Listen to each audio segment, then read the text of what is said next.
Hi, I'm Quay, and welcome to Driftwood. Thanks for joining me as I tell my little journey of my life in foster care and as a street teen. Before I start, I just wanted to do a little disclaimer. I'm actually going, I can't hear out of this ear. All I hear is like a loud, muffled banging sound. So if I seem a bit distracted, that's why. It's just so distracting. I'll be going to the doctor um, next week to figure out what's going on. Touch my nose. Anyway, so just like my story of my family, this is a journey, a part of my journey that I usually don't focus on and don't tell people about. And it's mostly because it's sad. No matter how I slice it or what anecdotal evidence, not evidence, whatever anecdotal stories I try to throw in there, this is a sad tale. Life for kids in foster care is sad and it's downright depressing for teenagers. That said, I feel like it's an important story to tell because from what I've been reading and from the kids I've been talking to, this stuff is still going on. And on a much larger scale, when you factor in all of the poor immigrant kids who are now being sheltered by the government after being separated from their parents. I can say that lot, dozens and dozens of kids on cots in poor sanitized areas, nothing new when it comes to the foster care system. Um, and I don't understand it. These are children. I don't understand how people can mistreat children. But that said, we're going to go on to the next part of the story. Um, so, where I left off is that um, I was taken to the shelter by a police officer after a very series of unfortunate events when it came to my mom. Um, and he kind of lingered there after promising me I'd only be there a couple of days, that I was going to go to a foster home, and I just had to like be okay. And it was bullshit. The second he left, I'm doing intake with the shelter worker.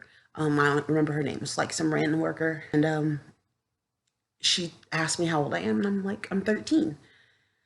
And she's like, oh, that's a shame. I'm like, why? And she's like, well, you got to be on the teen unit. These kids are wild. If you were 12, you could have gone on the kids unit. And I'm like, well, it's okay. I'm going to be going to a foster home in a couple of days. And then she laughs. And she's like, girl, don't nobody want teenagers. Oh, no, no. The only way you leave in this place is if you go to jail, a mental hospital, or a group home if you're lucky. That was pretty condemning for like having been in foster care for all of like 15 minutes. Um, so she asked me after saying that if I had any family. She told me that the report said that my mom told the police officers that she was only a child and her parents were dead. And I was like, yeah, that's not true. So she just turned the phone around to me and was like, well, if you got a family, girl, you need to call them because you don't want, this is not something you want to be in. Um, I dialed 411, which for you young people was antiquated, ancient Google, and found the number for one of my great aunts who we had moved in before, but that had like kicked my mom out and threw us into a shelter anyway. But I didn't know that that was the scenario of how that happened. So I called her and she was just like, bitch, don't call me again. You just like your mama. You only call me if you need something. I'm like, what are you talking about? I didn't have your number and I'm 13. And she's like, whatever, don't call me. She hangs up the phone in my face. Um, at that moment, I knew I was on my own. I didn't really know of any other family that was out here in Georgia. Um, so then we proceeded with the shelter intake. Um, Intake at the shelter consisted of um, you got given a cot to sleep on and like a blanket and a pillow to go set up. They did an inventory of whatever you had there, almost like a jail. They did an inventory of what you brought in. They took anything that was valuable, which in my case, I didn't have anything valuable. Then you were given lice shampoo and taken to shower, which, um, if you ever been to a gym, is slightly less sanitary than gym showers or a public pool. Um, Taken to the shower and you're handed shampoo for delousing and you're told to scrub your hair and your private parts and your armpits. After delousing, you were told to put on some clothes and yeah. I arrived at night, so I immediately went to bed. It was There's two dorms, one for boys, one for girls, and each dorm had 12 cubicles in it, um, which was supposed to fit 24 kids. My first day at the shelter, there were 5 kids sleeping on cots, and I got to join them. I want to point out that there were only 5 kids on cots my first time at the shelter. It changes dramatically as the years go by. I can say that I'm going to say this part just to reemphasize how young I was.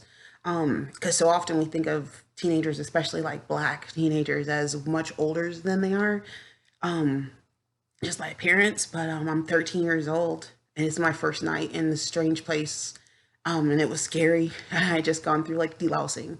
So I had a nightmare. I usually have nightmares about like Freddy Krueger, and in the nightmare, my teeth all fell out, and I ended up wet in the bed. Um, Being a bedwetter is not something you want to be when you come into foster care. It has a lot of stigma, and I wasn't a bedwetter, so I had to try to explain to the night shift staff like this isn't normal. I've never wet the bed before, and I had never wet the bed before, probably since like 5. She just rolled her eyes at me and handed me another set of sheets. I had to take another shower, and they were like, "If this happens again, do you have to wear a diaper to bed?"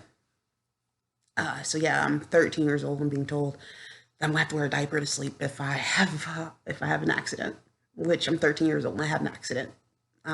It's how terrified I was. Um, so that's my first night at the shelter. I'm gonna end that here because hopefully this will be 15 minutes and my son won't yell at me. I will go into the story of my time at the shelter in the next video. Thanks for watching, and please tune in for more.